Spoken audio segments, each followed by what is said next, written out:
Understanding pressure is low, an English phrase explained. Hello, everyone. Welcome to our English language learning channel. Today, we're going to explore the phrase, pressure is low. This phrase can be quite common in everyday conversations, especially in contexts related to weather, emotions, or mechanics. Let's dive in to understand its various meanings and uses. When we talk about pressure, it usually refers to the force exerted by something, be it air, water, or even emotions. In its most literal sense, pressure is low indicates that the force or intensity of this pressure is not high.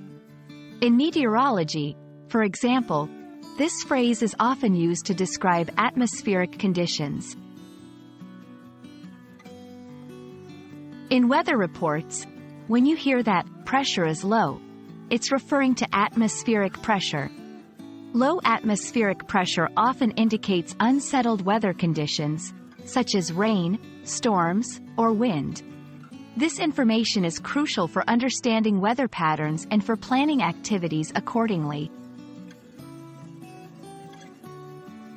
Beyond weather, pressure is low can be used metaphorically. For instance, in a work environment, if someone says, "The pressure is low," it might mean that there is less stress or urgency in the tasks at hand. This can imply a more relaxed or manageable work situation. In mechanical or technical contexts, pressure is low can refer to the physical pressure within a system, like in a car tire or a hydraulic system. It's a straightforward way to indicate that more pressure is needed for the system to function correctly. This usage is common in automotive, engineering, or technical fields. I hope this video has helped clarify the different meanings and contexts of the phrase, pressure is low. Whether it's about the weather, your emotions, or a mechanical issue, understanding this phrase can be quite helpful. Thank you for watching, and see you in our next English learning adventure.